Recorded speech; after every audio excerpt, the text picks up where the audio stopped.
Bonjour et bienvenue. Aujourd'hui, on va explorer un domaine qui est franchement absolument fascinant. Imaginez un peu, un carrefour où la psychologie rencontre l'intelligence artificielle. C'est ça, la modélisation cognitive. Et le but, l'idée derrière tout ça, c'est de tenter de construire un esprit, mais dans une machine. Et ça nous plonge direct dans la grande question, celle qui taraude les ingénieurs et les chercheurs depuis des décennies. Comment est-ce qu'on fait concrètement pour construire une machine qui pense? Je veux dire, une machine qui soit capable d'apprendre, de raisonner, bref, de faire ce que fait un cerveau humain. Eh bien, une des clés, c'est ce qu'on appelle la modélisation cognitive. Le principe, en fait, il a l'air assez simple sur le papier. Il s'agit de créer une sorte de schéma directeur, un plan d'architecte si on veut, mais pour la pensée humaine.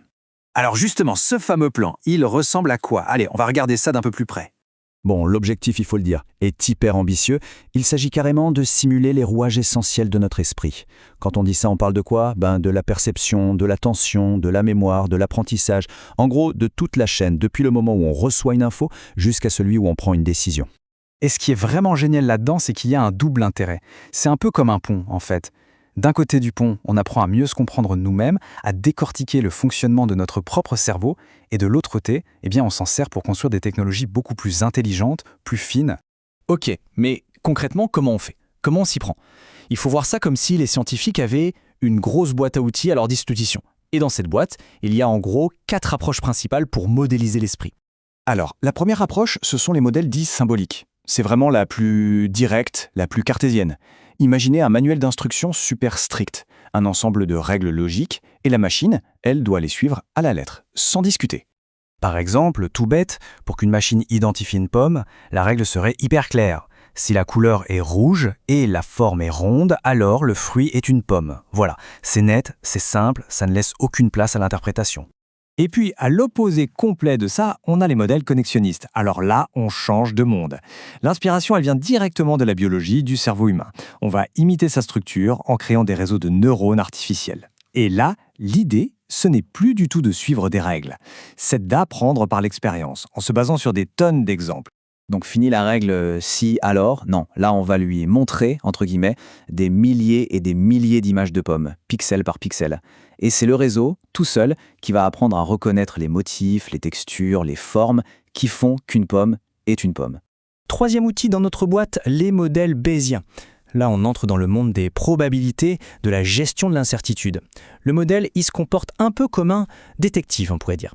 Il passe chaque nouvelle preuve, chaque indice, et le compare à ce qu'il sait déjà, pour essayer de trouver la conclusion la plus probable. Et derrière, il y a un calcul de probabilité. Le modèle va se demander quelle est la probabilité que cet objet soit une pomme, sachant que je vois qu'il est rouge et rond. Et ce qui est fort, c'est qu'il met à jour ses croyances en permanence avec chaque nouvelle information. Finalement, c'est assez proche de notre intuition. Et enfin, la quatrième approche, pourquoi choisir après tout? Ce sont les modèles hybrides. Et là, comme leur nom l'indique, l'idée, c'est de piocher le meilleur de chaque approche, de combiner leurs forces pour créer des systèmes qui sont encore plus puissants, plus flexibles. Imaginez un peu le truc. On pourrait avoir un réseau de neurones, qui est super fort pour la perception visuelle, qui se charge d'identifier les formes, les couleurs dans une image. Et une fois que c'est fait, il passe le relais à un moteur symbolique, qui lui est un expert du raisonnement logique pour interpréter ce qu'il se passe dans la scène. C'est vraiment le meilleur des deux mondes. Bon, avoir un modèle, un plan, c'est super. Mais au début, ce n'est qu'une coquille vide. Le vrai enjeu, le point crucial, c'est comment on donne vie à ce modèle. Comment, concrètement, la machine apprend-elle à penser? Pour ça, il y a en gros 4 grandes techniques d'apprentissage. On a l'apprentissage supervisé. Là, c'est un peu comme à l'école. On donne à la machine des exemples avec les bonnes réponses. Et à l'autre bout du spectre, on a l'apprentissage par renforcement, où la machine apprend toute seule par essai-erreur. C'est l'image du robot qui se cogne au moulure d'un labyrinthe jusqu'à ce qu'il trouve la sortie. Alors tout ça c'est fascinant en théorie, mais on peut se demander à quoi ça sert au fond? Pourquoi c'est si important? On va voir qu'en réalité cette science est déjà partout autour de nous dans notre quotidien. Premier exemple concret, les chatbots. Mais les chatbots cognitifs. On ne parle pas des vieux bots qui répondent à 3 mots-clés. Non. Les plus avancés aujourd'hui, ils comprennent le contexte d'une discussion, ils sont capables de raisonner, ils peuvent tenir des conversations qui sont vraiment utiles. Pensez à un assistant médical qui pourrait aider à poser un prédiagnostic par exemple. Deuxième application, et celle-là, on l'utilise absolument tous les jours, les systèmes de recommandation. Quand un service de streaming suggère le film parfait pour ce soir, ou qu'un site propose un livre, derrière, il y a un modèle cognitif. Il modélise les goûts, les préférences, pour deviner ce qui a le plus de chances de plaire. Et puis, bien sûr, il y a les robots autonomes. Et ça va de l'aspirateur intelligent qui cartographie tout seul l'appartement jusqu'au rover qui explore la surface de Mars. Tous, sans exception, ils s'appuient sur ces modèles pour comprendre le monde qui les entoure, planifier ce qu'ils doivent faire et surtout s'adapter en direct quand il y a un imprévu.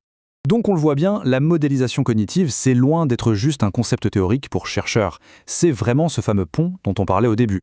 Le pont qui relie ce qu'on sait de l'esprit humain à des technologies bien réelles, bien concrètes, qui sont en train de transformer notre monde.